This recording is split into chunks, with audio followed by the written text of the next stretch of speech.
Aquí comienza Pedro Ferriz de Con. En Central FM Equilibrio. Primera emisión. La revolución del intelecto. Y empezando con ustedes esta semana, hoy en este lunes 28 de marzo del año 2022, les saludo con gran entusiasmo, con muchas ganas y con el privilegio de poder estar con ustedes a lo largo de esta mañana, desde este momento y hasta las 9 de la mañana, tiempo del centro en México. Les saludo con gran entusiasmo a nombre de todo mi equipo de trabajo, transmitiendo a través de centralfmequilibrio.com, de nuestras aplicaciones en iOS y en Android, de nuestros podcasts en Apple, en Amazon, en Google, en Deezer, en iHeartRadio y en Spotify, y en nuestra querida red de estaciones hermanas, asociadas y afiliadas en la República Mexicana en radio y televisión. Les saludo como siempre y estamos listos. Esta mañana les tengo aquí un resumen con las noticias más importantes hoy. Estás escuchando a Pedro Ferriz de Con. Central FM Equilibrio. Resumen informativo. Pues el conflicto provocado por Rusia sigue y Washington cumplirá con su obligación sagrada de defender a sus aliados de la OTAN en caso de que estos fueran agredidos. Esto lo dice el presidente de los Estados Unidos en el Castillo Real de Varsovia, luego de reunirse con Andrzej Duda, el presidente polaco. El presidente de los Estados Unidos dijo que la guerra en Ucrania es la pieza central de una lucha más amplia entre ideologías globales en competencia. Considera a Vladimir Putin que no puede, esto fue muy criticado, que no puede permanecer en la presidencia en Rusia. Don't even think about moving on one single inch of NATO territory. Swift and punishing cost are the only things going to get Russia to change its course. For God's sake, this man cannot remain in power. Y ahí en esta This man cannot remain in power, este hombre no puede permanecer en el poder. Viene una crítica fuerte de parte de todos porque dijeron, bueno, ¿y por qué dice esto el presidente de los Estados Unidos si Vladimir Putin supuestamente fue puesto ahí por mandato de la gente, por mandato de los rusos? Un funcionario de la Casa Blanca incluso tuvo que corregir, diciendo que Biden no pidió un nuevo gobierno en Rusia. Dice que solamente se trató de que no se le pudiera permitir a Putin ejercer el poder sobre sus vecinos y sobre la región, que es diferente, La declaración es otra. Estas declaraciones de Joe Biden se produjeron en medio de informes sobre la ciudad ucraniana de Lviv, del otro lado de la frontera de Polonia, en donde por lo menos 2 misiles alcanzaron a esta ciudad. Fue de donde Eric Luján, aquel muchacho mexicano que entrevisté hace 3 semanas, decidió salir de Lviv para huir hacia Polonia. En este momento sé, porque así me lo reportó él, que está en España. Pero, en fin, esta es la ciudad a la que hago alusión. No depende de Joe Biden ni de los estadounidenses decidir quién permanecerá en el poder en Rusia, pues la tarea solamente corresponde a los ciudadanos rusos en las urnas, dice Dmitry Peskov, el portavoz del Kremlin. Calificó como impropias las declaraciones del presidente de los Estados Unidos en este sentido, pues cierra la ventana de oportunidad en las relaciones bilaterales. Estados Unidos expresó su compromiso inquebrantable con la soberanía y la integridad de Ucrania, a decir de Ned Price, el portavoz del Departamento de Estado norteamericano, al referirse al encuentro de Joe Biden con altos funcionarios del gobierno ucraniano en Varsovia. En la cita participaron los ministros Dmytro Kuleba, de Relaciones Exteriores de Ucrania, y Oleksiy Reznikov, de la Defensa, así como los secretarios Anthony Blinken, secretario de Estado norteamericano, Lloyd Austin, secretario de la Defensa, y Kuleba aseguró que Estados Unidos prometió seguridad adicional para Ucrania. En Polonia, Joe Biden visitó a refugiados que huyen de Ucrania por la guerra con Rusia, estrechó manos, intercambió comentarios con la gente que se agolpaba a su entorno, incluso cargó a una niña pequeña con una camisetita rosa y coletas marrones y se tomó una selfie con ella. Cuando se le preguntó qué pensaba de Vladimir Putin y lo que sucedió en Mariupol, Biden dijo, es un carnicero. Polonia recibió ya a más de 2 millones de refugiados ucranianos, el mayor número de los más de 3,5 millones que huyeron de los combates.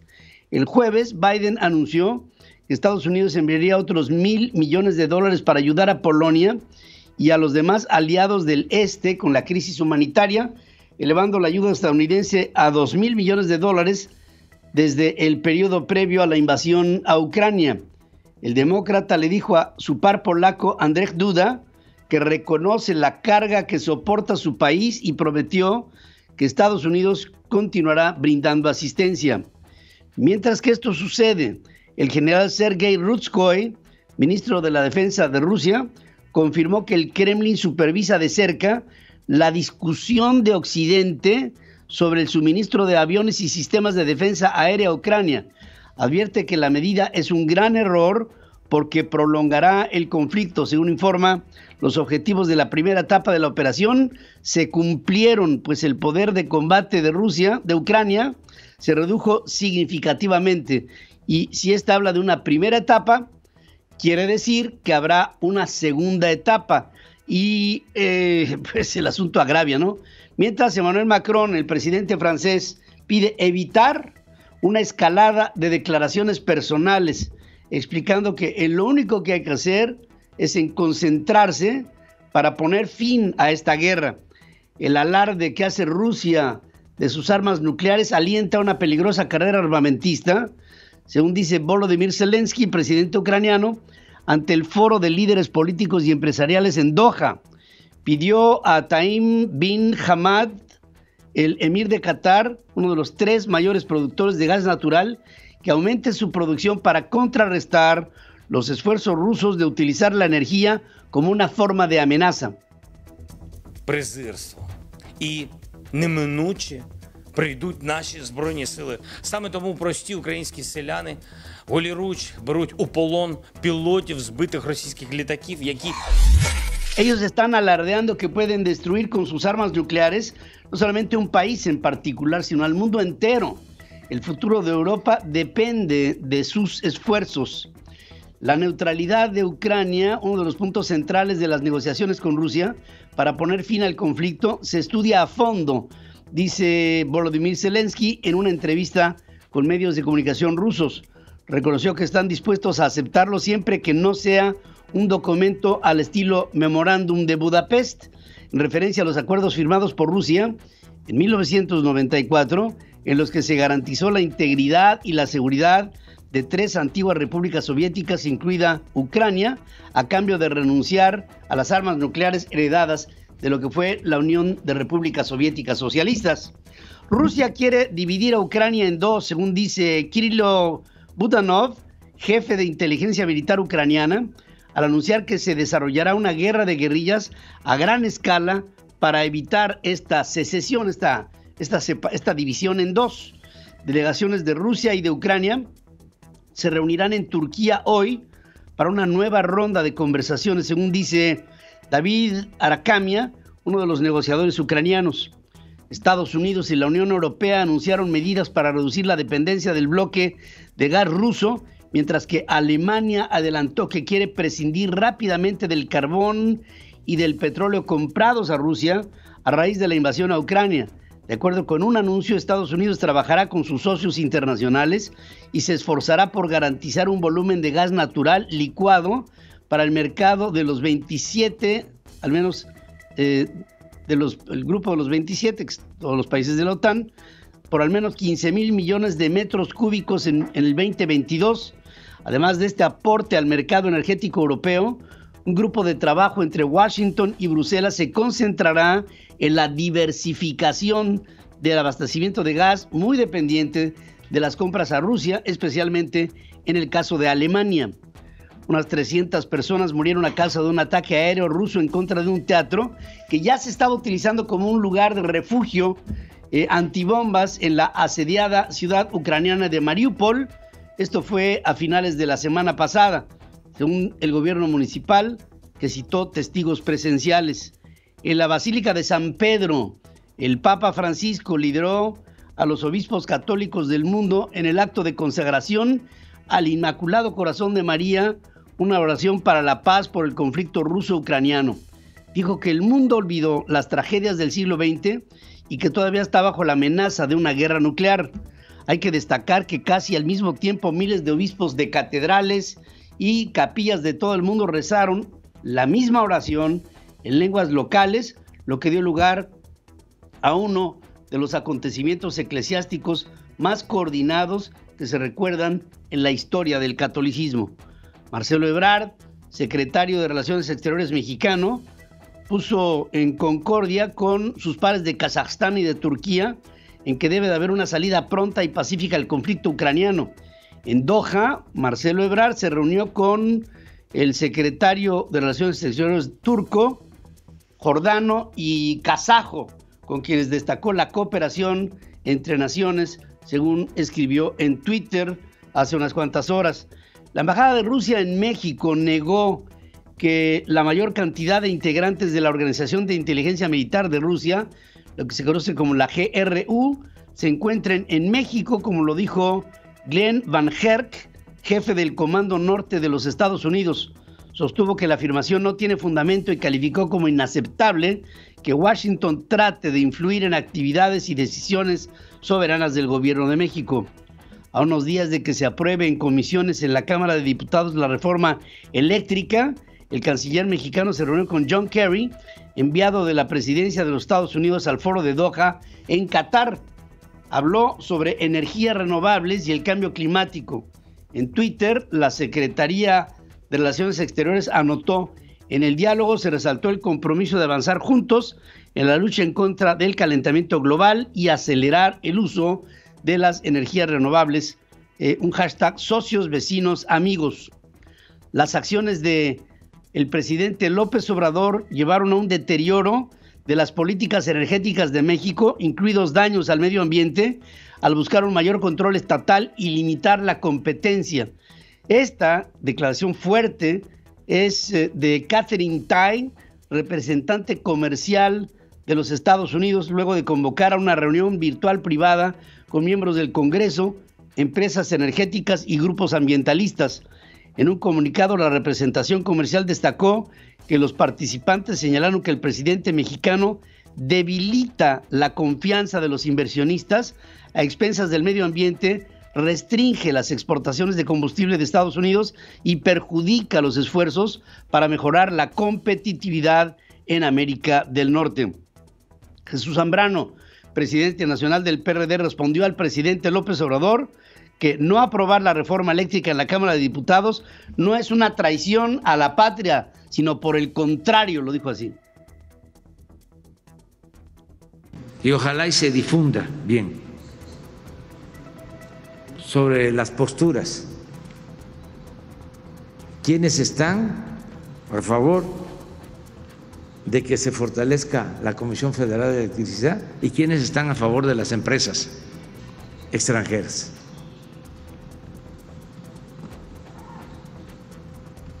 Y al final, si se está o no a favor del pueblo. Y entonces Zambrano le dijo, no, espérame, no es a favor de México o en contra de México. O sea, estamos hablando de algo que no tiene nada que ver con traición a la patria, ¿eh? Traición a la patria, para el caso sería otra cosa. La oposición en el Senado elabora un escrito para solicitar a Arturo Saldívar, el presidente de la Suprema Corte de Justicia de la Nación, que la ministra Loretta Ortiz se excuse de participar en los temas relacionados con la reforma eléctrica, porque hay un conflicto de interés.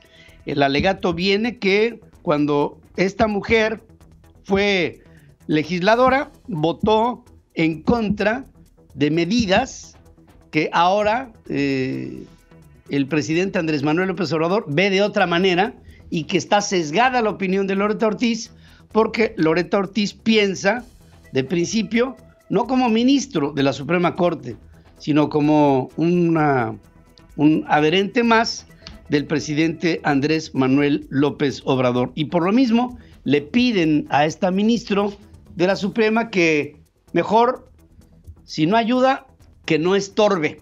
Pedro Ferriz de Con. En Central FM Equilibrio. Primera emisión. La revolución del intelecto. El presidente Andrés Manuel López Obrador amagó que la reforma eléctrica será aprobada sin modificaciones. O sea, Parlamento abierto, sugerencias de expertos, de otros partidos políticos, de las empresas involucradas. Nada importa, nada importa. Lo que importa es lo que él quiere. Eso es lo único que importa para México, óiganlo. Sí, porque son leoninos, porque no puede ser que estas empresas por influyentismo tengan subsidio, pero siempre van y acusan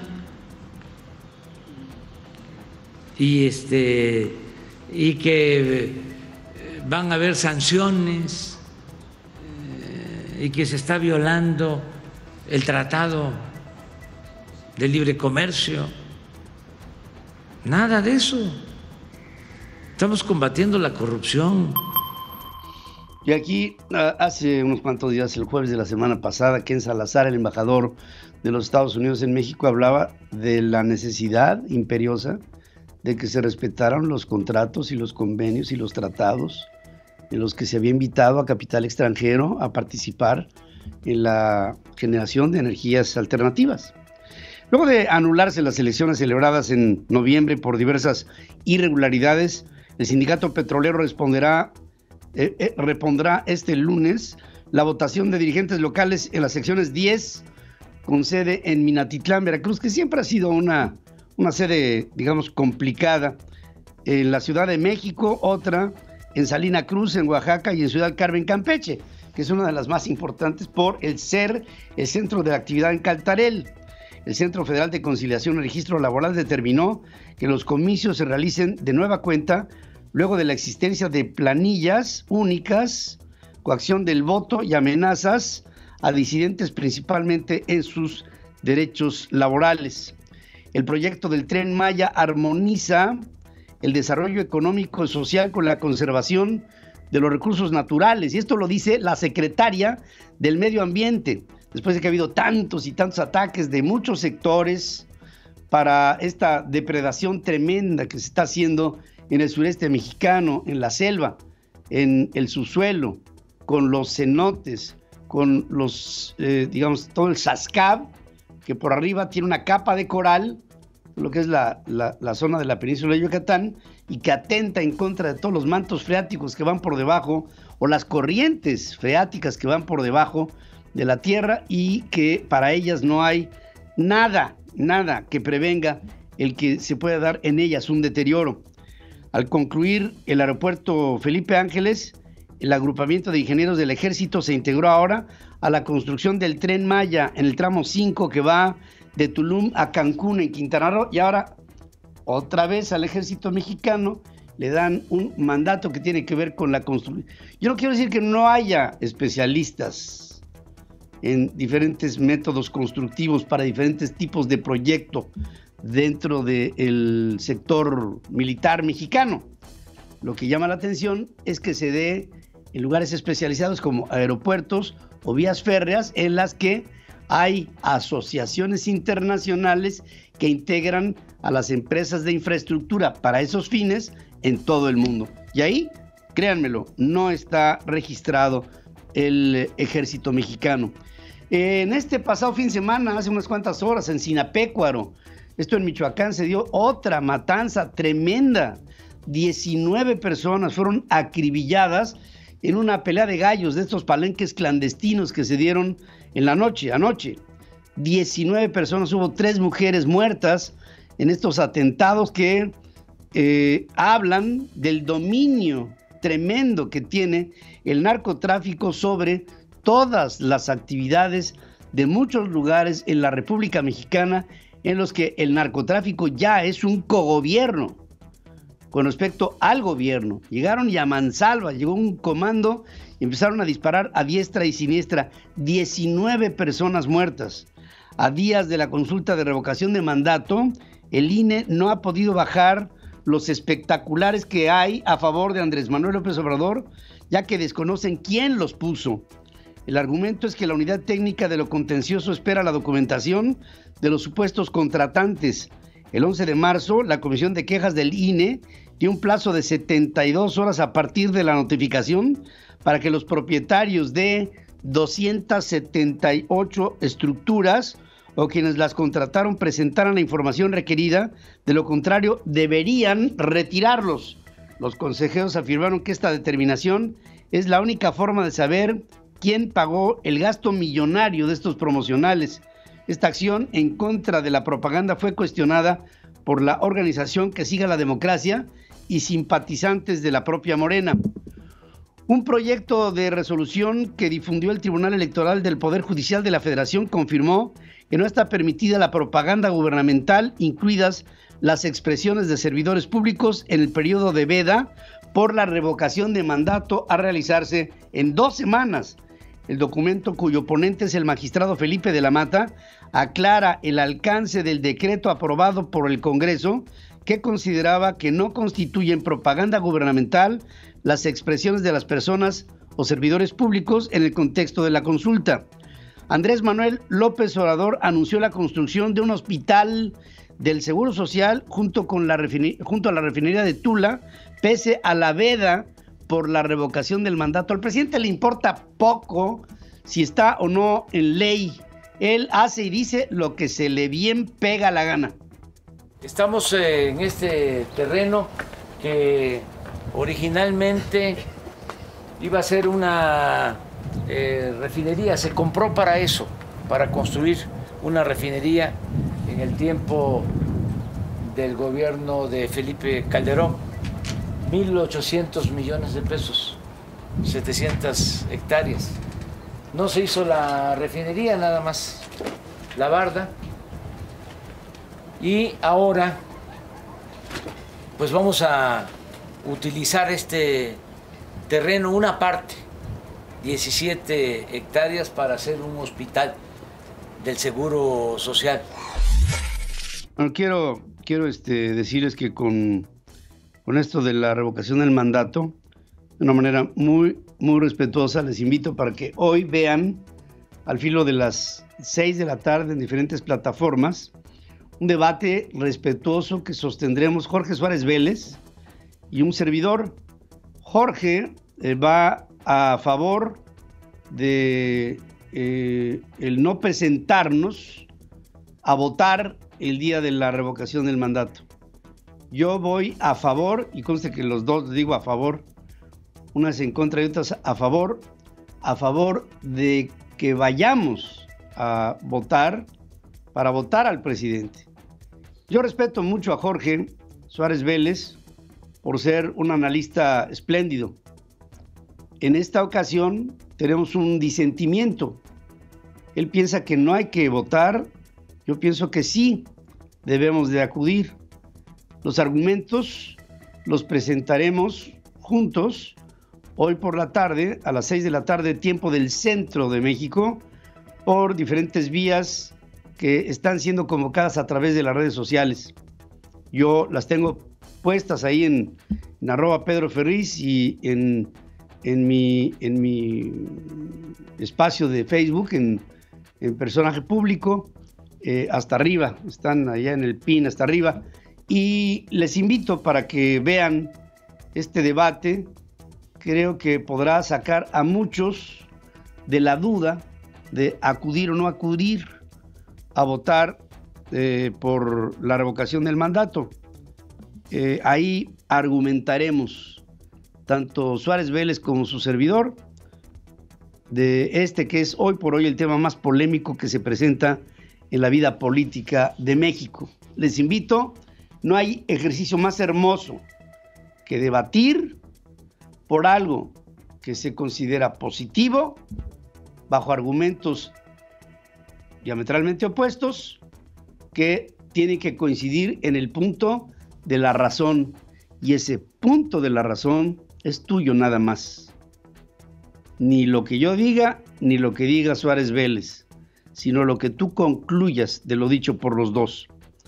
Ricardo Mejía Verdeja, subsecretario de Seguridad Pública Federal, pidió unos días para separarse del cargo y promover en Coahuila la participación ciudadana para la revocación de mandato. En una reunión proselitista de Morena, el municipio de Castaños, una lona que promueve votar a favor de López Obrador, resaltó la importancia que los ciudadanos ejerzan el voto. Miguel Ángel Riquelme, el gobernador de Coahuila, calificó la revocación de mandato como una farsa. Llamó a los priistas de su estado a no participar. Durante la sesión del Consejo Político Estatal para conmemorar el 93 aniversario del PRI, Riquelme se convirtió en el primer gobernador de oposición que abiertamente llamó a no acudir a las urnas el próximo día 10 de abril.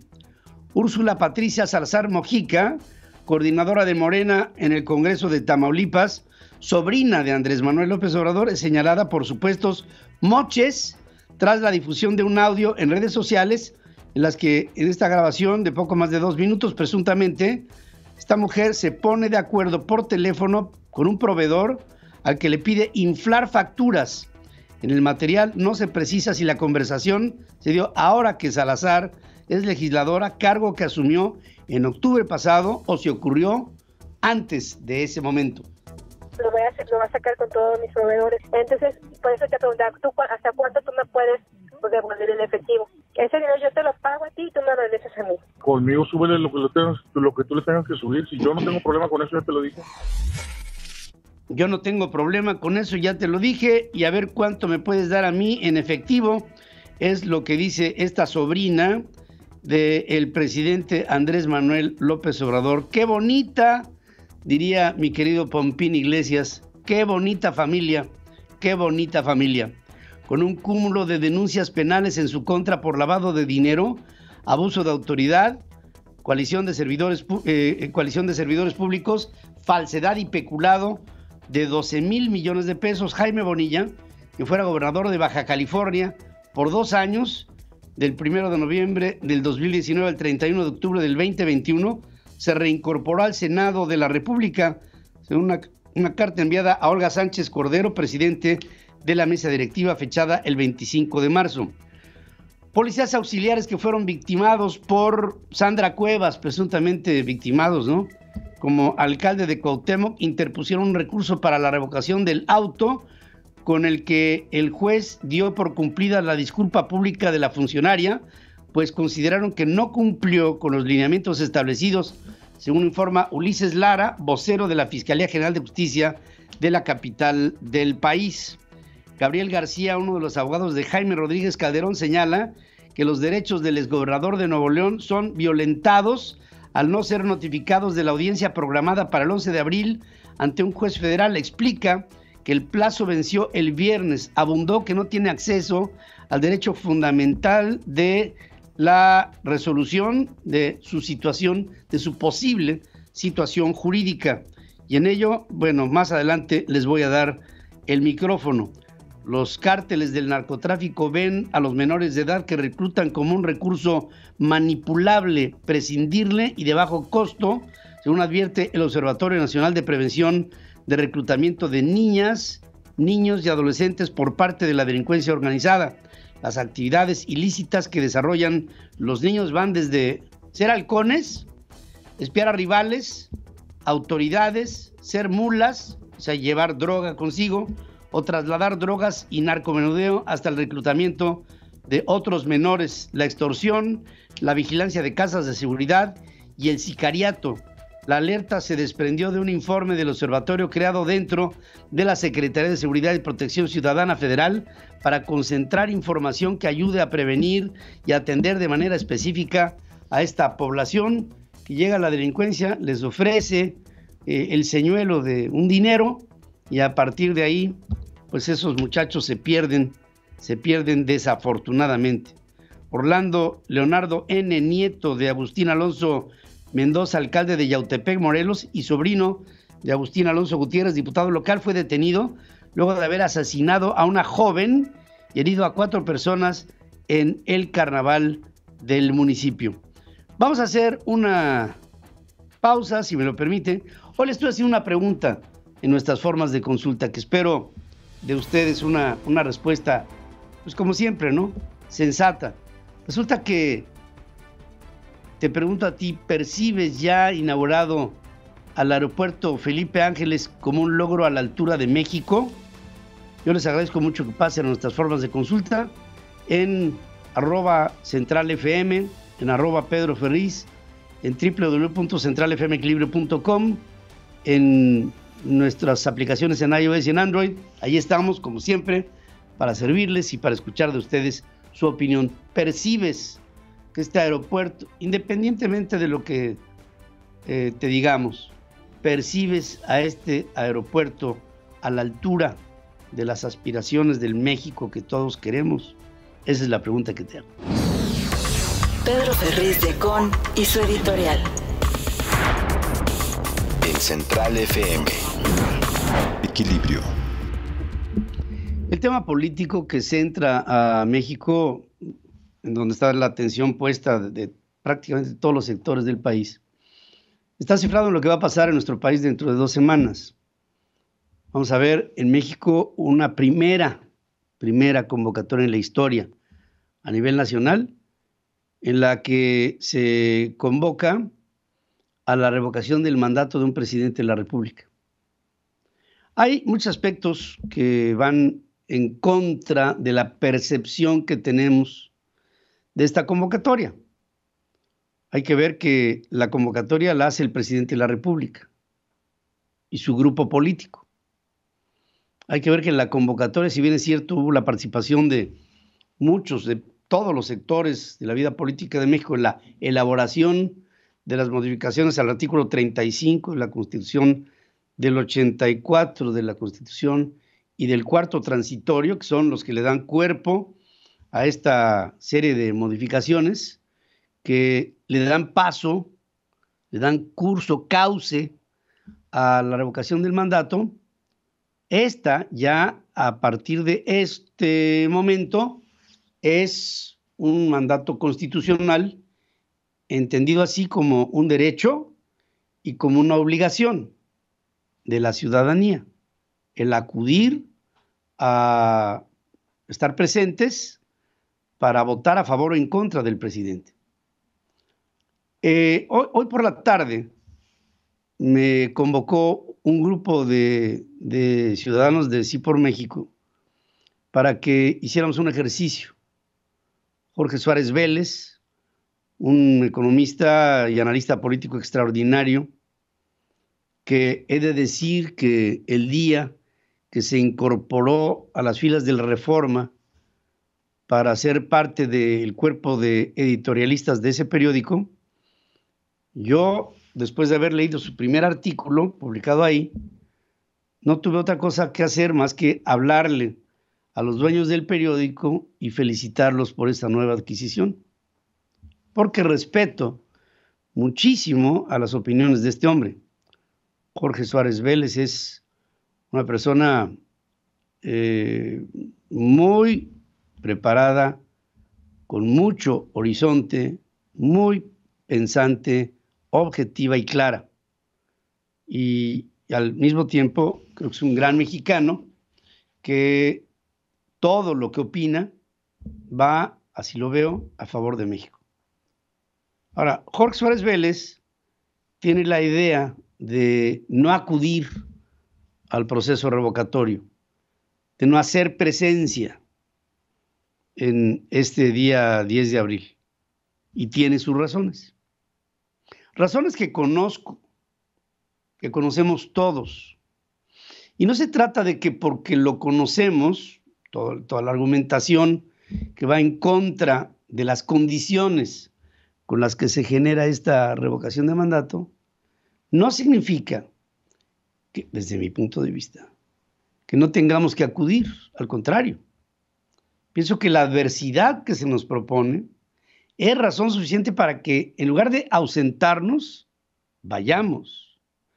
En lugar de no resistir haciendo un vacío, resistamos y hagamos no solamente no un vacío, sino que llenemos las urnas hasta el punto en que esta selección de revocación se vuelva vinculante para que tenga un efecto. La historia se nos presenta así ahora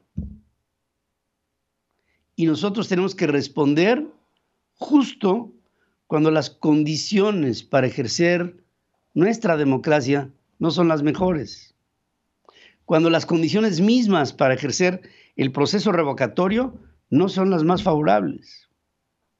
Y justamente creo que en la adversidad y la problemática que nos presenta el ejercicio es en la misma medida reclamante de la necesidad que tenemos nosotros los mexicanos de sobreponernos a todo este proceso adverso para sacar de ello algo que resulte positivo y tal vez único en la historia de nuestro país.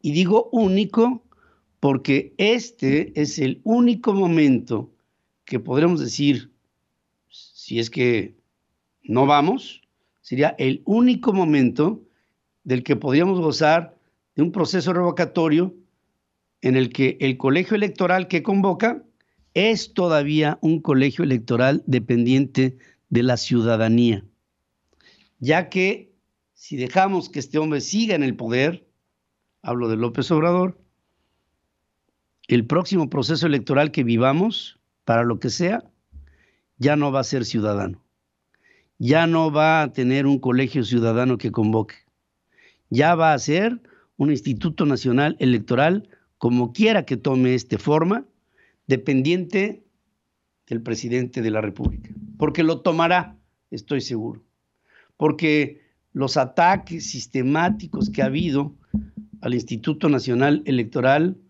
han sido ataques sin precedentes, inmisericordes, que van directamente en contra del ejercicio de la libertad en función de la certidumbre que debe de presentar un proceso electoral, reflejando con ello la confianza que todos tenemos al acudir a las urnas.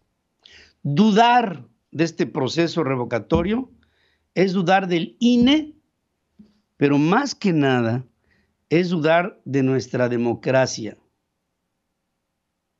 Y si nos choca el convocante y el partido o los partidos políticos que avientan esta iniciativa por ir en contra de México y a favor no de la revocación, sino de la popularidad de López Obrador, usando la palabra ratificación, que no existe en estas modificaciones hechas a la Constitución, no podemos dejar pasar esta oportunidad para darle la vuelta a lo que se considera por todos una trampa. Si esta es una trampa, hagamos que el que la propone caiga en su trampa votando en contra del presidente. Lo digo abiertamente. No nos confundamos. Si hoy, desde que empezó esta discusión, todos los influyentes comunicadores, intelectuales, politólogos, líderes de opinión, todos hubiéramos hecho caso omiso a lo negativo de esta convocatoria y solamente nos concentráramos en decirle no al presidente y bajarlo de la silla, yo estoy seguro que tendríamos en la mano la solución del problema que más nos atañe en este momento a todos los mexicanos. Estamos siendo víctimas de un gobierno impresentable, el peor gobierno de la historia de México. Lo digo en medios libres de comunicación.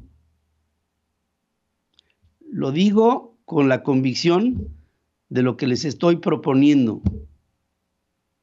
Démosle la vuelta a la expectativa en la que apuesta López Obrador.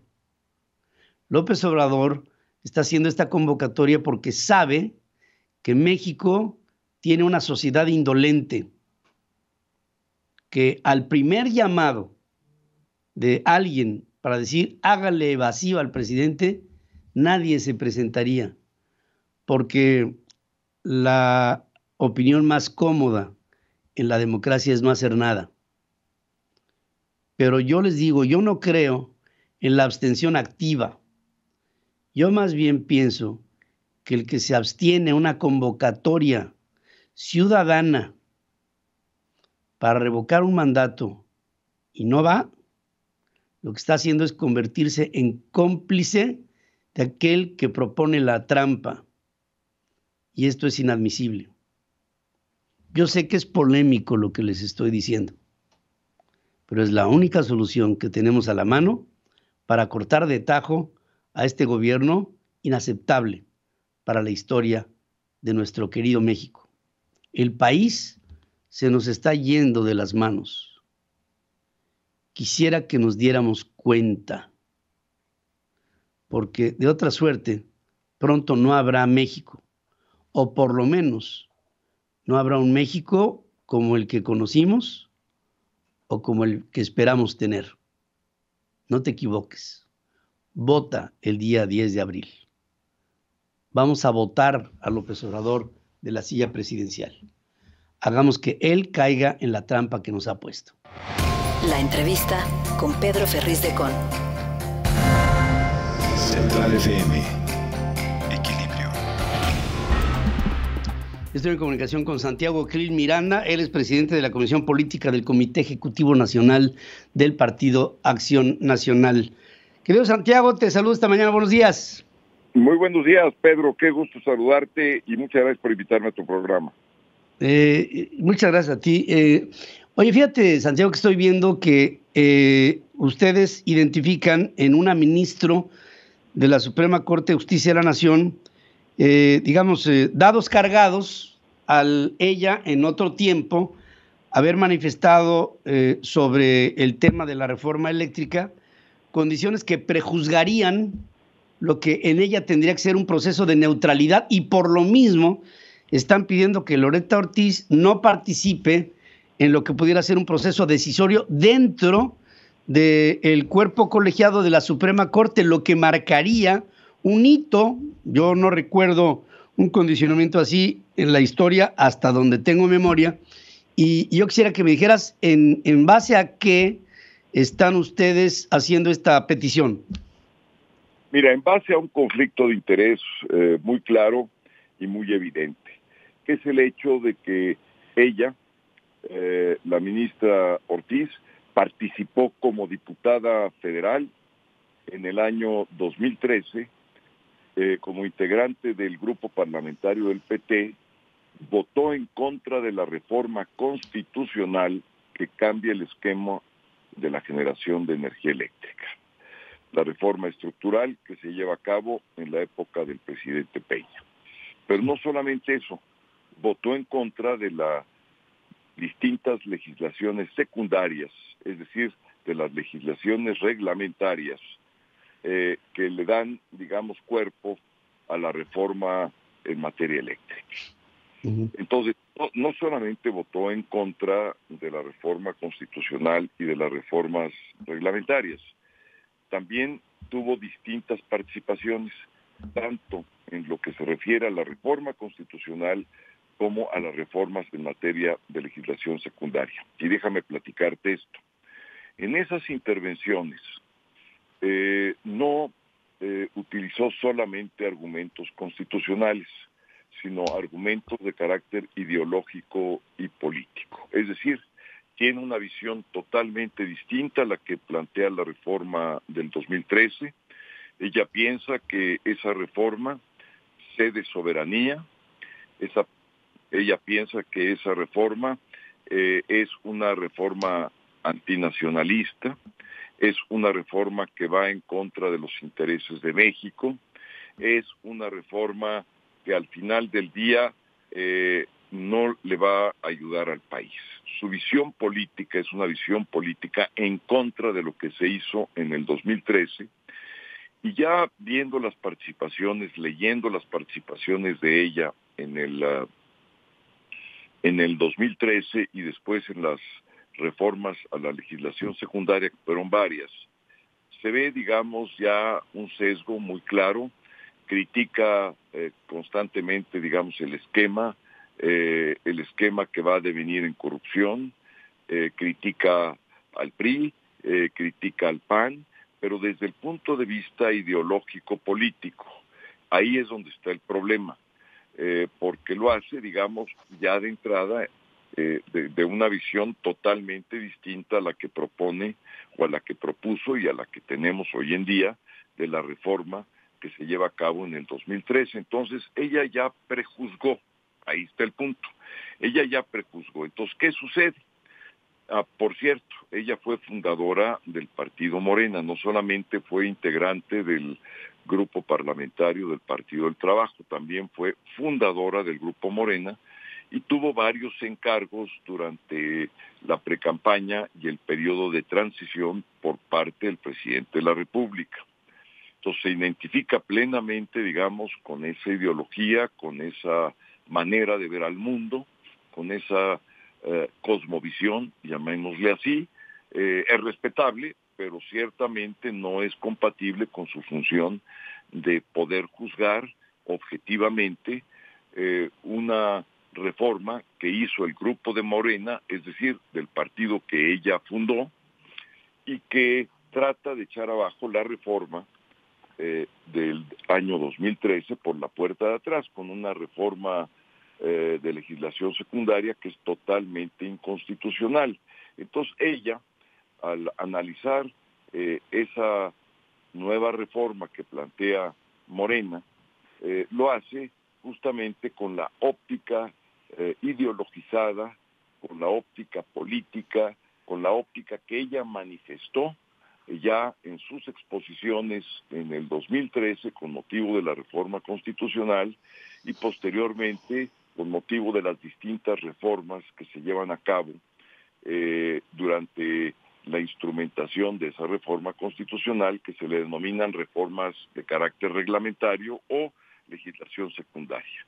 Entonces, ya prejuzgó, ella ya tiene una visión de las cosas diferente, pero ojo, no es constitucional, porque lo que debe de hacer un ministro o una ministra al analizar una acción de inconstitucionalidad en contra de una pieza legislativa como la que está en manos de la ministra Ortiz, no es aplicar sus criterios políticos, ideológicos, de ninguna manera. Lo que tiene que aplicar es la Constitución, punto. ¿Qué dice la Constitución en sus distintos artículos respecto a la reforma constitucional? Pues dice esto. Entonces ella tiene que comparar lo que dice la Constitución con la pieza legislativa que está analizando, que fue impulsada por Morena y que trata de cambiar la reforma constitucional hecha en el periodo del presidente Peña, precisamente por la puerta de atrás, como yo decía. Y no aplica los criterios constitucionales, aplica su visión política con la cual funda Morena, con la cual rechaza la reforma constitucional porque ella está en contra de la inversión privada, está en contra de la inversión extranjera. Ella no piensa que sea necesario el capital complementario que requiere el país para poder expandir sus redes de generación de energía eléctrica. Simplemente ya, hasta ahí, digamos, podríamos descalificar todo lo demás, pero lo que es muy claro es que su visión política, ojo, no constitucional, ojo, no jurídica, es lo que está predeterminando su juicio, y por eso el proyecto que hizo es un proyecto que va a favor de lo que propone Morena y en contra de la reforma constitucional, y es un proyecto altamente riesgoso. ¿Por qué? Porque de aprobarse, pues va a generar todo lo que hemos tratado de contener en el Congreso, quienes somos oposición, en contra de la reforma constitucional que plantea el presidente López Obrador. Y ese es el problema que se genera cuando se infiltran en instituciones supuestamente autónomas a las ideas del presidente hoy en funciones en nuestro país, que no solamente van a la Suprema Corte, sino que van a muchas de las instituciones de la República que en México fueron diseñadas para operar de manera independiente, autónoma. Paulatinamente han venido siendo tomadas por el presidente de México para su control, y de ahí esta disquisición que tú planteas, Santiago. Creo que es muy puntual el asunto. Vamos a ver cómo es que esto evoluciona y si procede para que haya un sesgo menos dentro de una discusión que es fundamental para el presente y futuro de nuestro querido México. Te agradezco mucho el que hayas tomado esta comunicación, Santiago, y te mando un abrazo cariñoso. Oye, igualmente, nada más déjame apuntarte algo en medio minuto. Te anuncio, porque es la primicia, que hoy se presentará el impedimento, un recurso de impedimento, así se le denomina, ante la Suprema Corte de Justicia, por parte del Senado, por parte del grupo de senadores que presentó la acción de inconstitucionalidad, y esperemos que las ministras y los ministros lo analicen con objetividad, y si lo hacen, seguramente debe de proceder ese impedimento o excusa. Es todo, Pedro, y muchas gracias por la oportunidad. Gracias a ti. Por supuesto que sí es importante este anuncio que acabas de hacer, y estaremos muy al pendiente de su desenvolvimiento dentro de lo que es el proceso informativo que aquí estamos dando. Gracias, Santiago. La información internacional con Adriana Braniff. Central FM. Equilibrio. Y nos vamos directo con Adriana Braniff, que se encuentra en Los Cabos, en Baja California Sur, y a quien saludo como siempre con mucho cariño. Adriana, ¿cómo estás? Buenos días.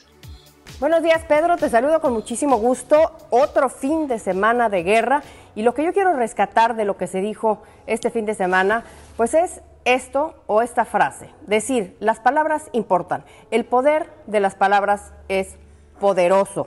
Y esto lo digo porque Joe Biden viene regresando a Washington de una gira de 4 días por Europa, habló con los líderes del G7, con los líderes de la OTAN, con los líderes de la Unión Europea, y al final da el discurso final de estos 4 días. Podemos decir que la gran final, un discurso de 27 minutos, donde lo más importante y lo más impactante, lo que más causó impacto fue la última línea de este discurso de 27 minutos, cuando dice, "For God's sake, por Dios, este hombre no puede seguir en el poder", refiriéndose a Vladimir Putin. Y esto dio una sacudida en el mundo. El mismo Joe Biden sabe, y lo ha dicho en múltiples entrevistas, que el poder de las palabras de un presidente es enorme, que un presidente puede mover mercados, ha dicho, que un presidente puede mandar a su gente a la guerra, que un presidente puede llevar a un país a la paz también. Y este fin de semana tuvo una enseñanza más Joe Biden, que el poder de las palabras también puede causar un escándalo global, y eso es lo que vimos este fin de semana. Esto que dijo el presidente tuvo reacciones por todos lados. Las más importantes fueron quizá la de Emmanuel Macron, presidente de Francia, que ha sido un líder que ha tomado un papel muy protagónico como mediador en este conflicto, y dijo, no se puede escalar en la violencia en estos momentos, en esta guerra, y no se puede escalar en la violencia verbal tampoco, así lo dijo. El mismo Antony Blinken, secretario de Estado norteamericano, tuvo que salir a aclarar lo que quiso decir Joe Biden, y así lo dijo. Antony Blinken, el secretario de Estado, dijo, Joe Biden, el presidente, no quiso decir esto. No quiso decir esto. La estrategia de Estados Unidos no es un cambio de régimen en Rusia, lo dijo Antony Blinken. Lo que quiso decir el presidente, dijo, fue que Vladimir Putin no puede ejercer poder en sus vecinos. Pero claramente el mensaje que está dando Antony Blinken es muy diferente al mensaje que escuchamos de Joe Biden. Son dos cosas totalmente diferentes. Y el mundo se quedó pensando, si no quiso decir eso el presidente, entonces ¿por qué lo dijo? Finalmente, hay voces extraoficiales dentro de la Casa Blanca que dicen que esta última frase del presidente no estaba en el guión, que fue algo improvisado. Ahora sí, para parafrasear a Beatriz Gutiérrez, la esposa del presidente de México, le salió del alma al presidente Biden. No es que quiera yo comparar a ambos personajes, pero finalmente a los dos, pues le sale del alma. Y esto refleja claramente lo que está pensando el presidente del país más poderoso del mundo, que es Estados Unidos. Y finalmente, pues las palabras son la ventana del alma. Y así lo dijo Joe Biden. No faltó quien dijera que si se le pudieran conceder 3, 4 deseos a Joe Biden, seguramente uno de ellos sería que el presidente Vladimir Putin deje el poder. No hay que olvidar que Joe Biden ya ha enfrentado verbalmente en otras ocasiones al presidente Vladimir Putin. En alguna ocasión, cuando él era vicepresidente de Barack Obama en el 2011, lo vi a los ojos, y así lo dice y lo ha dicho en múltiples entrevistas, lo vi a los ojos y le dijo: tú no tienes alma. Así se lo dijo alguna vez a Vladimir Putin, y después de eso pues ya le ha dicho carnicero, le ha dicho matón, le ha dicho dictador y asesino, y le ha dicho también que es un criminal de guerra. Eso la semana pasada, y ahora pues esto último, cuando le sale del alma esta frase que dice: for goodness sake, por Dios, este hombre no puede seguir en el poder. Otros discursos agresivos el fin de semana también podemos decir que fue el de Zelensky, porque Zelensky este fin de semana dijo que, más o menos, dijo que Occidente se estaba viendo muy cobarde desde el punto de vista de no apoyar directamente o con más fuerza a Ucrania. Así lo dijo, aunque también hay que reconocer algo muy importante que dice Zelensky el fin de semana en una reunión con periodistas independientes rusos. Les dijo: Ucrania, o yo, el presidente de Ucrania, estoy listo para sentarme a negociar la paz y negociar la neutralidad de Ucrania y desistir de pertenecer a la OTAN. Estoy listo para eso. Me parece que esa declaración de Zelensky es muy importante, es algo que no se puede dejar de lado. Después de esto, claro, va a tener, y lo ha dicho, que convocar a un referéndum con los ucranianos, que ya tienen una expectativa muy alta en esta guerra, que sienten que le están ganando y que cualquier decisión que tome el presidente Zelensky pues podría tomarse o con apoyo o se podría sentir como una traición. Así es que eso no hay que dejarlo de lado, es muy importante. Y finalmente, pues con esta declaración de Joe Biden, nada más finalizar que este fin de semana también salió una encuesta que refleja la poca popularidad que en estos momentos tiene el presidente Joe Biden dentro de Estados Unidos. La última encuesta habla de que la mayoría de los norteamericanos, el 60%, no cree que está tomando el camino adecuado a Estados Unidos, solo aprueba a Joe Biden el 40%, me parece que es importantísimo no dejarlo de lado. Y a esto pues hay que agregarle que la inflación en Estados Unidos está en un nivel que no se había visto desde 1980, que estamos entrando al tercer año de pandemia y esto hace las cosas peores frente a un año, este año, en noviembre, cuando se van a celebrar las elecciones intermedias en los Estados Unidos y se va a elegir al Congreso. Está en juego todos los escaños de la Cámara de Representantes, los 435 escaños y 35 de la Cámara de Senadores. Y hay una regla que dice que el partido del presidente en el poder siempre pierde asientos en las intermedias. Así es que, pues así están las cosas en este fin de semana. Seguimos muy de cerca lo que sigue, lo que sucede en el conflicto de Ucrania con Rusia y vamos a estar muy al pendiente en todo. Que tengas un excelente lunes, Pedro. Gracias también para ti, Adriana, reportándonos desde Los Cabos, en Baja California Sur. Resumen de noticias en la hora central con Pedro Ferriz de Con. Central FM. Equilibrio. Bueno, Joe Biden en Europa dice que Washington cumplirá con su obligación sagrada de defender a sus aliados en caso de que Rusia ataque a un país miembro de la Organización del Tratado del Atlántico Norte, la OTAN.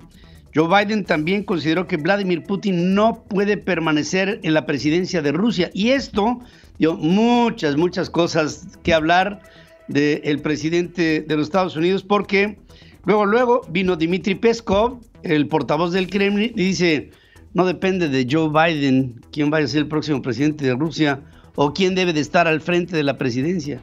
Depende de los rusos y de elecciones democráticas. Y en ello, dice Vladimir Putin, no tiene por qué verse sometido al escrutinio de lo que dice el presidente de los Estados Unidos. Se puso de pechito el presidente norteamericano. Estados Unidos expresó a funcionarios ucranianos su compromiso inquebrantable con la soberanía e integridad territorial de su país, a decir del Departamento de Estado norteamericano. Joe Biden visitó a refugiados en Polonia que huyen de Ucrania por la guerra. Reitera que Vladimir Putin es un carnicero. Otra vez vuelve a hablar duro del presidente de Rusia. El Ministerio de la Defensa ruso confirmó que supervisa de cerca la discusión en Occidente sobre el suministro de armas a Ucrania, que calificó como un absoluto error. Emmanuel Macron, el presidente de Francia, dice: mejor menos declaraciones y centrémonos concentrémonos en que se termine esta guerra. El alarde ruso de sus armas nucleares alienta una peligrosa carrera armamentista, a decir de Volodymyr Zelensky, el presidente de Ucrania. Esto lo dijo ante el foro de Doha. La neutralidad de Ucrania, punto central de las negociaciones con Rusia para terminar el conflicto, se estudia a fondo, según admite el propio presidente ucraniano. Rusia quiere dividir a Ucrania en dos, según dice la inteligencia militar ucraniana, al anunciar una guerra de guerrillas a gran escala para evitar esta secesión. Rusia y Ucrania se reunirán en Turquía hoy, según anuncia David Arakhamia, uno de los negociadores más importantes del frente ucraniano en este tipo de negociaciones que están siendo, miren, lo más delicado de todo esto es que se están prolongando, y esta es la parte que pienso puede traer un deterioro mayor, no solamente a Ucrania y Rusia, sino a todo el mundo.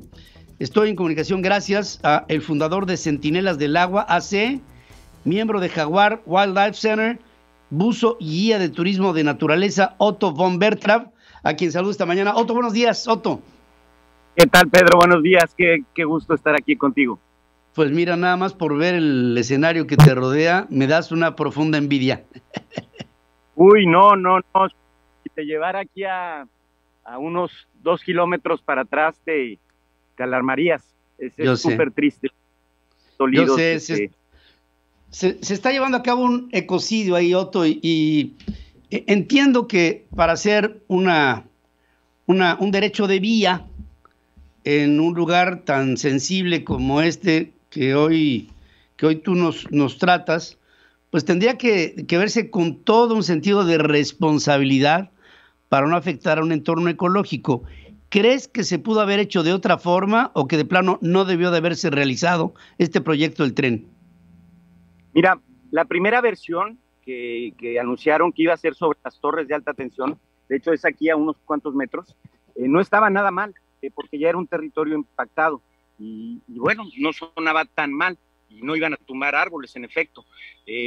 Por alguna razón, yo les ayudé al principio, había una invasión sobre esa área, y bueno, y al parecer pues el gobierno no quiso sacar esta invasión de ahí, y por esa razón pues decidieron que fuera sobre la carretera, que tampoco sonaba tan mal, pero empezaron a tener problemas técnicos, primero de que no cabía el tren y los carriles, no cabían los pasos desniveles, no daban vuelta los transportes turísticos.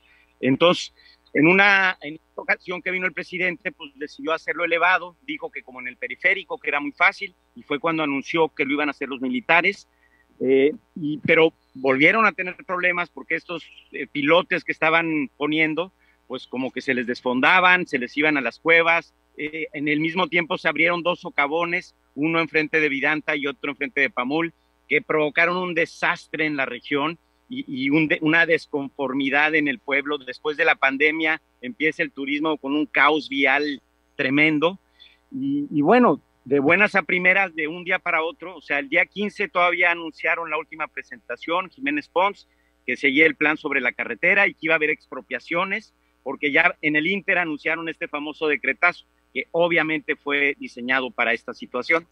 Y para el 27 de diciembre, de pronto nos enteramos que algunos de los predios que utilizamos para el buceo y la espeleología, pues los estaban comprando o expropiando.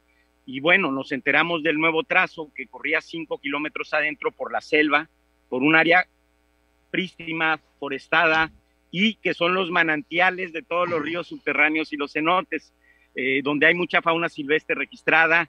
Digamos que van de mal o de no tan mal en peor, cada propuesta está peor. La actual es fatal y no dio tiempo ni siquiera de opinar porque se anunció, o sea, empezamos a tener información vía los propietarios en el mes de enero y bueno, ya son 3 semanas que empezaron con la deforestación aceleradamente sin ni siquiera saber lo que había debajo. En ello hay algo que se llama la carga viva, que es, digamos, el rodar de un tren que tiene un peso específico importante, pero habría que decirle a nuestro querido público que el subsuelo en gran parte de lo que es la península de Yucatán es un subsuelo que se hizo, bueno, es un suelo que se hizo a base de un principio que se llama Sascab, que es una formación de coral acumulada a lo largo de millones de años, y que hay zonas por donde debajo de este Sascab corren ríos y hay cenotes que con una carga viva así se pueden provocar estos socavones que tú aludes ahí, que se presentara ahí enfrente de Vidanta, ¿no? En caso de que no haya un análisis realmente detallado del trazo, podemos correr el fácil riesgo de estar haciendo que esta vía corra por un lugar inestable, que el día de mañana, entre otras cosas, aparte del ecocidio, puede provocar una tragedia de dimensiones descomunales sobre el paso del tren. ¿Qué opinas de esto?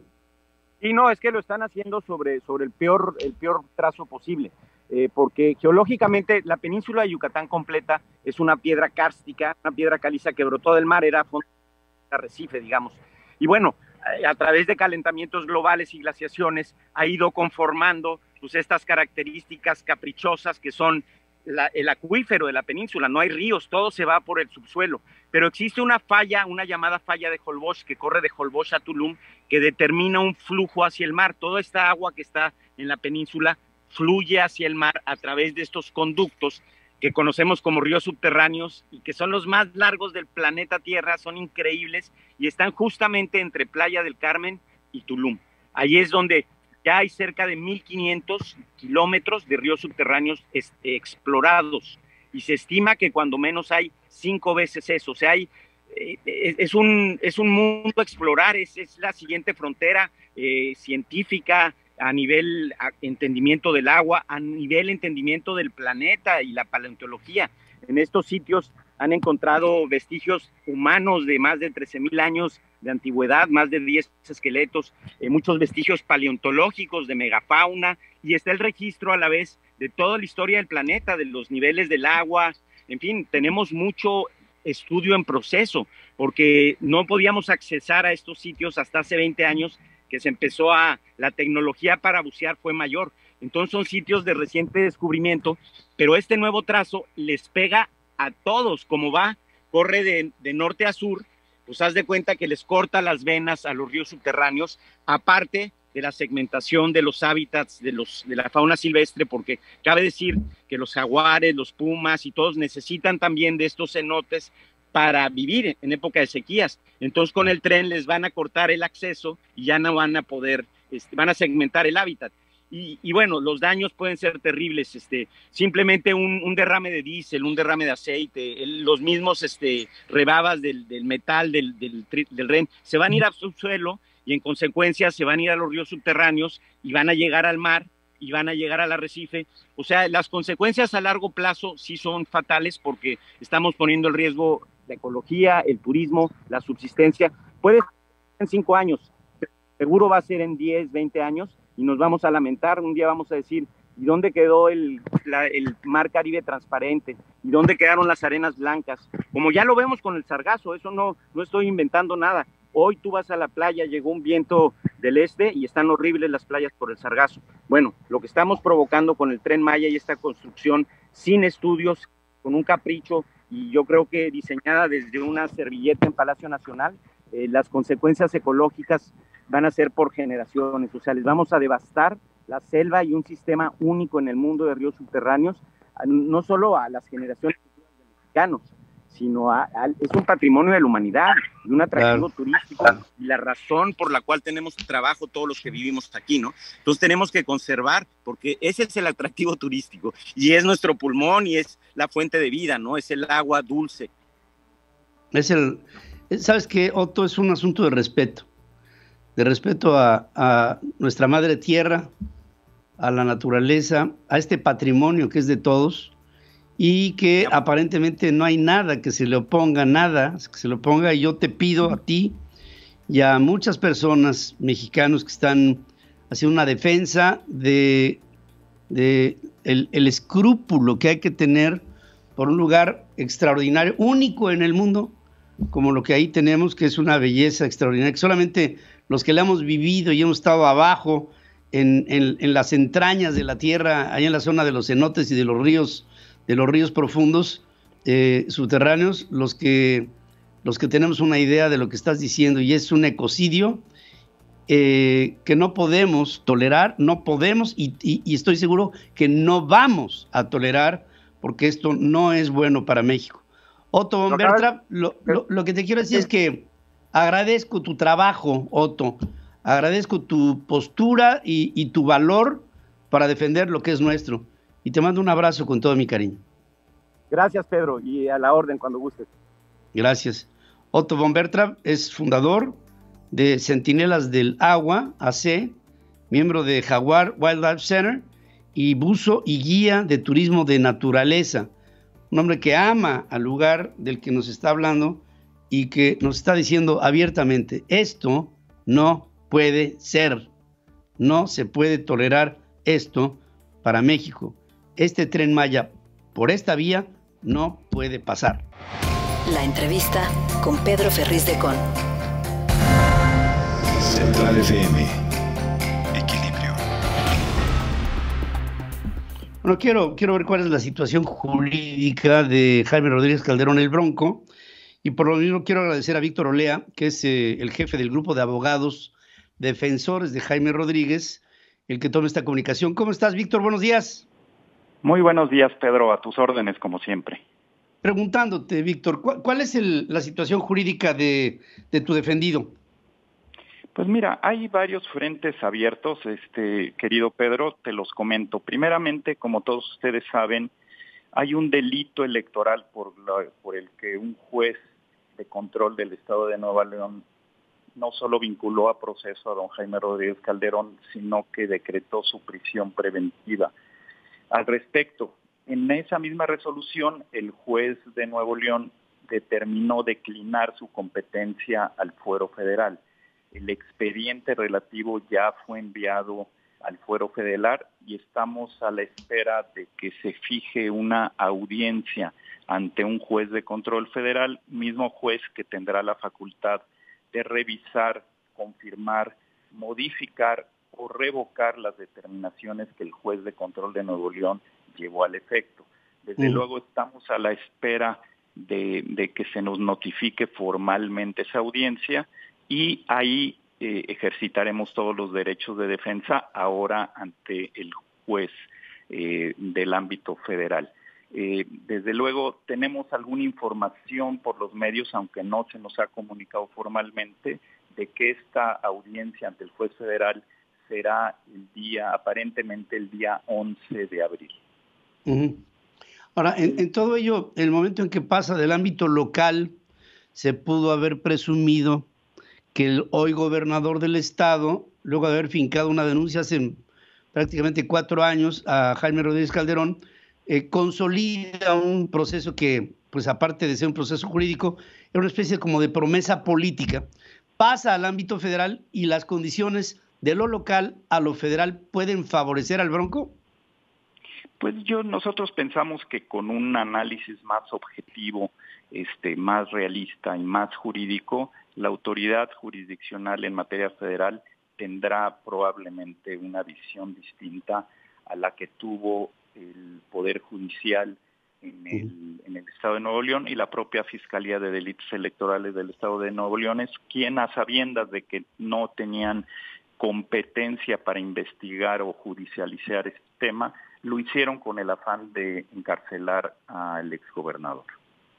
Ahora, hay dos presunciones. Una, el haber llevado a cabo un proceso de una carrera hacia la presidencia con recursos de procedencia ilícita, presumiblemente. Y dos, el haber utilizado recursos propios del Estado para favorecer a la campaña que promovía Jaime Rodríguez, aprovechando su postura de gobernador. ¿Es debatible, es rebatible una y la otra?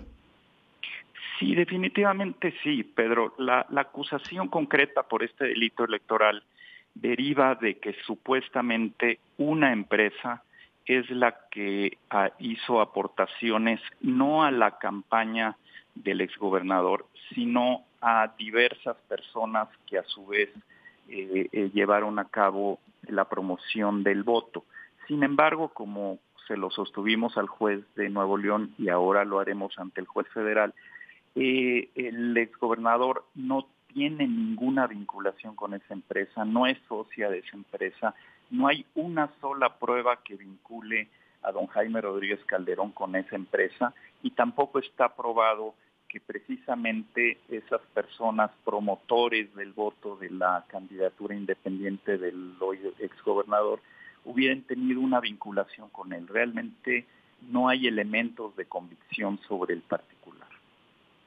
Bien, en todo ello, podría haber, desde tu punto de vista como defensor, podría haber dos fases. Primero, que pudiera seguir el curso de este juicio en libertad y después ya buscar la no culpabilidad, o lo ves todo al mismo tiempo.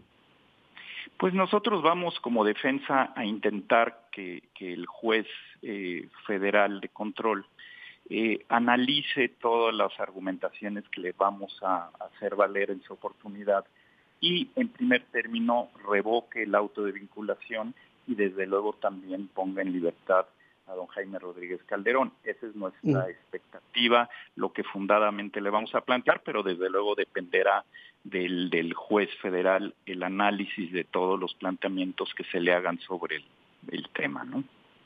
Correcto. Y yo me imagino, Víctor, que en tu carrera exitosa como abogado has tenido la oportunidad de hablar a profundidad y con verdad con tu cliente, y no solamente tu oficio de abogacía, sino tu convicción te permitiría tomar este trabajo. Definitivamente sí, Pedro, hemos hablado de frente con don Jaime Rodríguez Calderón. Él entiende perfectamente su posición, derivado de que con independencia, como todos ustedes saben, de esta acusación por delito electoral, ya nos fue notificada una diversa acusación judicializada por parte del Estado de Nuevo León en contra de él y otros imputados, ahora por el delito de abuso de autoridad, relacionado con una requisa que se llevó a cabo en el 2016 de la famosa Ecovía allá en Nuevo León, que realmente no se nos ha notificado o corrido traslado con la carpeta o carpetas respectivas, pero ya se nos notificó que el 8 de abril habrá una nueva audiencia de imputación, lo cual revela, junto con los cateos que se han practicado en forma ilegal en contra de propiedades del exgobernador, pues revela una intención de seguirlo persiguiendo desde el punto de vista judicial, y que hay toda la intención de mantenerlo encarcelado, y tendremos que luchar contra todas y cada una de las atribuciones delictivas que se le vayan acumulando al exgobernador. Pues, Víctor, yo te agradezco mucho que tomes esta comunicación. Vamos a estar muy al pendiente de tu trabajo y de que prevalezca en ello la verdad, la pretendida honestidad política que queremos todos en el desempeño de la vida política en México, y que gane la justicia, que después de todo es lo que se pretende para este caso y para México. Te agradezco como siempre y con mucho respeto el que hayas tomado esta comunicación, Víctor. Al contrario, Pedro, un abrazo para ti y para tu auditorio. Muy buen día. Gracias. Víctor Olea Peláez, jefe del grupo de abogados defensores de Jaime Rodríguez, ex gobernador de Nuevo León, a quien le tocara en el 2017-18 una carrera hacia una campaña para pretender la presidencia de la República en México, misma que después, ya saben ustedes la historia, acabó ganando Andrés Manuel López Obrador. Roberto José Pacheco está con Pedro Ferriz de Con. Central FM. Equilibrio. A ver, hay un proyecto interesante que se está proponiendo ante el Tribunal Electoral y te agradezco esta mañana, como siempre, el estar aquí conmigo. ¿Cómo está, Roberto José? Buenos días. Mi estimado Ferriz de Con, te saludo con mucho gusto. Buen inicio de semana. Pues sí, ya en breve se iniciará un importante análisis por parte del Tribunal Electoral del Poder Judicial de la Federación y una vez por todas que cierre la polémica sobre la propaganda gubernamental en torno a la revocación de mandato. Los magistrados, Pedro, deben dar ya un manotazo, un golpe de autoridad, aprobando este proyecto que ya hizo público el magistrado Felipe de la Mata Pizaña, y también confirma las medidas cautelares que impuso el INE para que funcionarios públicos se abstengan de difundir las bondades, entre comillas, de la revocación de mandato. No vamos a entrar, Pedro, en argumentos jurídicos y técnicos, pero a los ojos de todos, menos los de la mayoría de Morena y sus aliados en el Congreso Federal, el decreto interpretativo sobre revocación de mandato viola la Constitución al permitir que funcionarios públicos puedan hacer tareas de difusión, actividad solo permitida por el árbitro electoral. Así pues, en esta semana el llamado decretazo, podríamos decir, tiene las horas contadas, si no es que ocurre algo increíble. Es una oportunidad para que los magistrados pues demuestren, ¿no?, ante la sociedad mexicana, Pedro, y los electores, su autonomía de tribunal y que están a salvo de los tentáculos de Palacio Nacional. Bueno, eso es lo que veremos. En breve, podría ser hoy o el miércoles, pero de eso estaremos pendientes para que se acabe ya este decretazo que ha hecho daño, no solamente en función de lo que implica los trabajos legislativos, que viola la Constitución, un daño que ya está hecho. Pedro, mi reporte. Gracias por este reporte. Roberto José Pacheco, gracias y buenos días. Pedro Ferriz Híjar y Pedro Ferriz de Con. Central FM. Equilibrio. Empezando esta semana con el señor Pedro Ferriz Híjar. Ingeniero Pedro Ferriz de Con. ¿Cómo estás? Oye, es increíble la atención de las audiencias, ¿no? Me llama mucho la atención porque ayer estaba yo ya a punto de dormirme porque uno se despierta temprano y de repente veo en el Twitter lo que sucedió en el premio Oscar con Will Smith y este otro comediante, Chris Rock, en donde está haciendo un chiste y es tanto lo que tenemos adoctrinado de lo que sucede en la industria de las películas, que ya no sabes si es broma, ya no sabes si en verdad está pasando o es parte del espectáculo, ¿no? Después lo que sí es un hecho inédito. No, totalmente inédito, pero mira, me acuerdo mucho de cuando salió la película de Batman Regresa, ¿te acuerdas de esa película? Que hubo un cine en Kentucky o algún poblado en los Estados Unidos y llegó un cuate vestido de guasón y empezó a dispararle a la gente y la gente estaba aplaudiéndole porque pensaba que era parte del espectáculo de la inauguración de la película.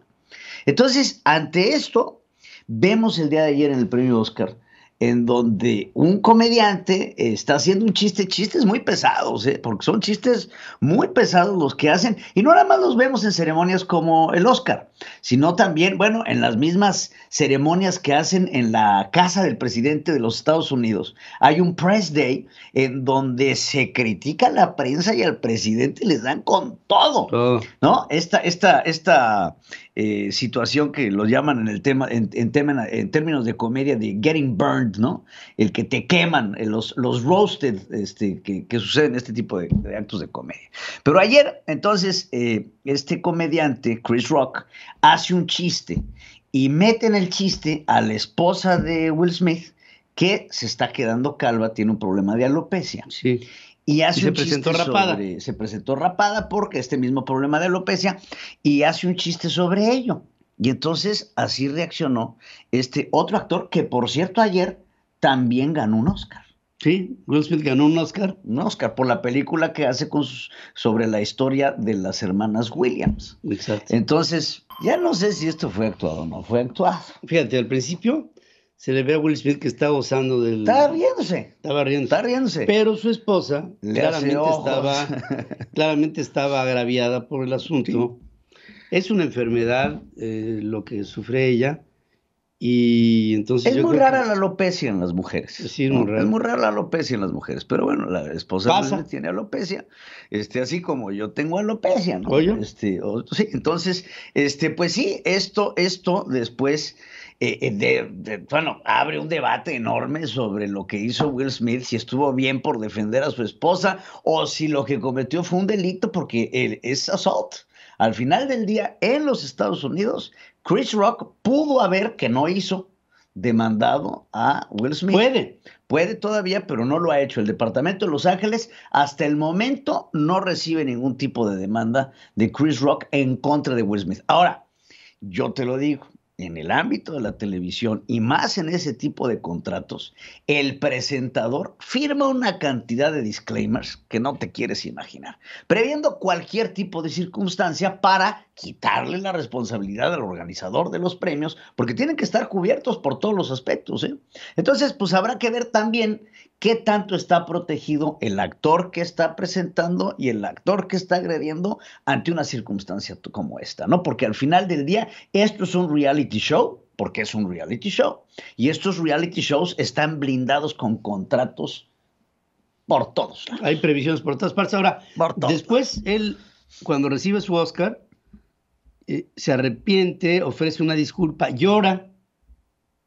Sí, pero ya quién le va a creer. Pero ahí es en donde podríamos pensar que todo esto pudo haber sido un tongo. Pues yo nada más te digo que esto se llama ratings.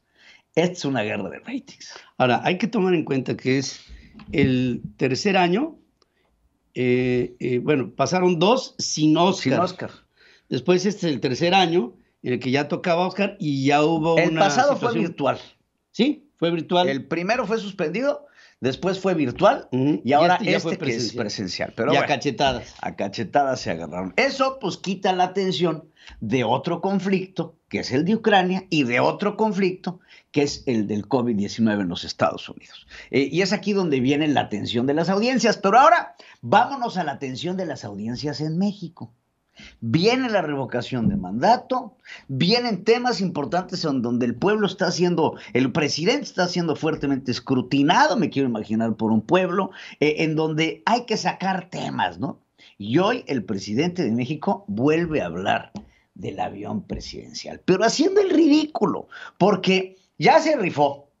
Ya se vendió 2 veces, ya se anunció en revistas especializadas, el avión simplemente no sale. Y hoy la respuesta del presidente es entregárselo a una empresa que se llama Maya Olmeca Mexica, que es la empresa del ejército que va a administrar los aeropuertos y la construcción del Tren Maya, para que agarren el avión y lo utilicen y lo renten para bodas y 15 años. No es broma, escúchalo.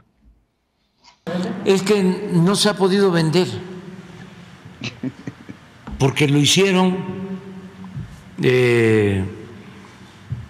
pues muy extravagante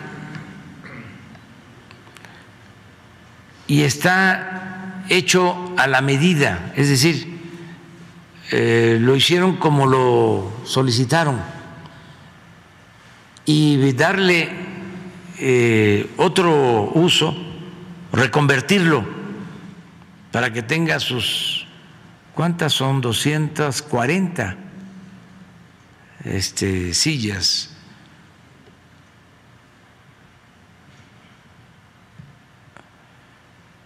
Sí, 240 lugares. Ahora tiene 80 en total. Pero pues tiene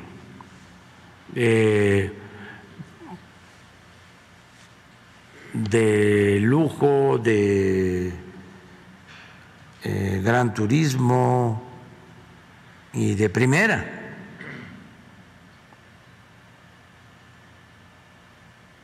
Tiene como 10 lugares que son exclusivos. Entonces, reconvertirlo, volverlo avión comercial de 240 lugares, ya no es posible, costaría muchísimo, inclusive hasta técnicamente sería complicado por el material que tiene. Entonces, por eso ha costado tanto venderlo, no se ha podido, y tampoco queremos rematarlo. Se tiene que vender a precio de avalúo. Y no han querido comprarlo. ¿No tienes ahí el avión, lo de adentro del avión? De ahí se va el presidente a explicar. Está bien, presidente. Pues este tema del avión presidencial le ha pegado duro. No, pero yo hablo de su No, hombre, velo cómo habla. Yo lo ve veo. lo que cómo expresa. El señor no entiende lo que es un Boeing Business Jet. No entiende que este no es un avión de Avianca. No es un avión de Aerocaracas, es un avión presidencial que se hizo a la medida para el presidente de México. Claro. Ahora, no se puede vender. No solamente no se puede vender por su configuración, que hay clientes que compran estos aviones, jeques árabes, millonarios petroleros, hombre, de que hay. Pero este avión en específico es del presidente de México y tiene un contrato de arrendamiento blindado. No se puede vender porque no se puede. Y siempre hemos sabido que este avión no se puede vender porque está en un sistema de arrendamiento puro. Venderlo sería demasiado caro. Olvídate la reconfiguración. Entonces, ahora el presidente propone que se le rente a particulares, que se vaya al aeropuerto internacional, entre comillas, Felipe Ángeles, que ahí se ha exhibido para que se rente para bodas y 15 años, y entonces ahí que se recupere algo de dinero para su manutención. Esa es la estrategia del presidente de la República. Está loco, verdaderamente. Señoras y señores, el presidente de México está loco. Está ya desposeído de sus facultades mentales. Está loco. Pues ahí está. Eso es lo que sucedió hoy. Ahí está, loco. Gracias, mi querido Pedro. Gracias a ustedes. Alejandro Reyes, los deportes. Central FM, equilibrio. Y voy empezando la semana con Alex Reyes, que nos tiene como siempre el mundo de los deportes. Alex, buenos días. Hola Pedro, muy buen lunes. Abrazo para ti y a todo el auditorio. Me encantaría decirte que fue un gran fin de semana y que estuvimos en el Ángel festejando a la selección mexicana, que pues no, oficialmente no, pero pues es ya prácticamente un hecho que tiene la calificación en las manos la selección mexicana, pero tengo que decirte que es más aburrido que echarte una mañanera toda la semana completa, Pedro. Esta selección de México no emociona seguramente ni a los familiares de los seleccionados mexicanos. Qué triste es ver a un equipo que lleva ya casi 3 años y medio trabajando con el mismo entrenador, con un plantel de jugadores muy similar, porque, bueno, pues en el caso de algunos entrenadores la necedad se convierte en una de sus principales virtudes o defectos. Y esta selección mexicana que lleva más de 1 año sin jugar bien, sin tener profundidad, sin tener ataque efectivo, sin tener goles, pues bueno, sigue teniendo los mismos jugadores. Ayer hay que destacar que lo más importante es que gana, sin duda alguna es lo más relevante. Al minuto 70 prácticamente del tiempo corrido, Edson Álvarez, el jugador del Ajax, consigue el único tanto. Y con esto México está, pues te diría ya con los 2 pies, solamente falta darle la formalidad. ¿Por qué? Porque Estados Unidos gana y llega también junto a México a 25 puntos. Canadá, que goleó 4-0 a Jamaica, está calificado. Los canadienses, demostrando cómo se trabaja en un proceso a mediano y largo plazo. Tiene a 13 jugadores en Europa y jugando honestamente muy bien al fútbol. Los canadienses son los líderes y prácticamente son los campeones del octagonal. Estados Unidos, que goleó 5-1 a Panamá, se queda con 25 puntos, tiene mejor diferencia de goles que México. México con 25 unidades.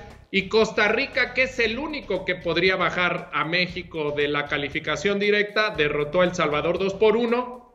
Pero viene la última jornada. Este miércoles la selección mexicana recibe a El Salvador y Costa Rica recibe a Estados Unidos. Tendría que haber goleada en ambos escenarios. México perdiendo por goleada y Costa Rica ganándole también por varios goles a Estados Unidos para que México fuera al repechaje, cosa que no va a ocurrir. La pregunta desde hace muchos meses: ¿a qué va México a una Copa del Mundo en Qatar? si sigue en este nivel, no va a pasar absolutamente nada. Las palabras de Guillermo Ochoa, portero, el mejor jugador de México en los últimos tiempos, y Jorge Taylor, el auxiliar de Gerardo Tata Martino, quien por un problema de salud no viajó a Honduras. Nunca es fácil jugar eliminatorias. En eliminatorias lo que cuenta siempre son los puntos y de visita creo que lo hicimos mejor esta vez que de local. Y bueno, esas son las consecuencias cuando no ganas los partidos en casa, no tienes que ir afuera y jugártela, y ellos no tenían nada que perder. No, tranquilidad no, yo creo que en el fútbol tranquilidad no, cuando vos tenés tranquilidad no es bueno. Tenemos que seguir de la misma forma, pensar que todavía no conseguimos el pasaje al Mundial, nos falta todavía un paso.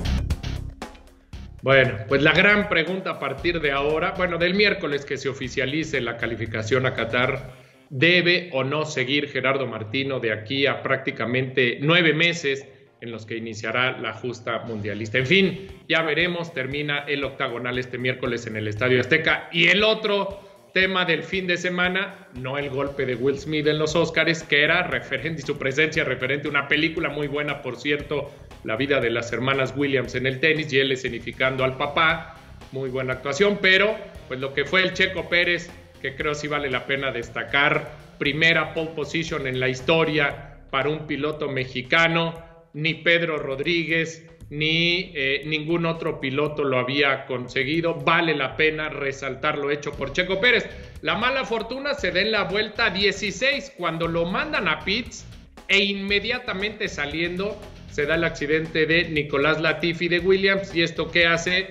Pues que la suerte acompañó a Charles Leclerc, al otro Ferrari y también a su compañero Max Verstappen. A partir de ahí se dio un duelazo entre los dos punteros del campeonato, entre el piloto de Ferrari, Charles Leclerc, que cedió la punta en la antepenúltima vuelta. En el giro 47 se dio el rebase de Max Verstappen sobre Charles Leclerc, y con esto la victoria del campeón del mundo, la primera después del fiasco que fue el fin de semana en Bahrein, y la desilusión absoluta de todos quienes vimos la carrera por la mala fortuna de Checo Pérez. Y esto también decía el piloto mexicano al terminar la carrera. Eso es positivo, sin duda.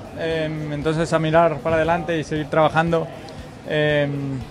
Pero sí, son de las carreras que duelen mucho, ¿no? Porque fui perfecto. Hice la arrancada, dominamos el primer stint, que es el más complicado, ¿no? Porque después de ahí la carrera relativamente ya se cuadra. Pero bueno, así son las... Mira, Pedro, para terminar, decir que en Arabia Saudita, que tiene el autódromo más complejo de toda la categoría, que tuvo una calificación perfecta, superando por 25 milésimas a Leclerc, y después durante la carrera ayer decir que tuvo 16 vueltas perfectas Checo Pérez, habla mucho de él. Lamentablemente la mala suerte también juega parte y forma parte de las carreras, y esto le quitó el podio al piloto mexicano. Un abrazo, querido Pedro, muy buena semana a ti y a todo el auditorio. Gracias, querido amigo. Pedro Ferriz de Con, en Central FM Equilibrio, primera emisión. La revolución del intelecto. Bueno, pues hasta aquí llegamos con esta primera emisión. Les quiero invitar para que el día de hoy en redes sociales, ustedes lo verán, vean un debate convocado por un grupo de Sí por México, en el que vamos a platicar Jorge Suárez Vélez y un servidor sobre un análisis en el proceso de la revocación del mandato. Jorge Suárez Vélez tiene claramente una postura en contra de que vayamos a votar.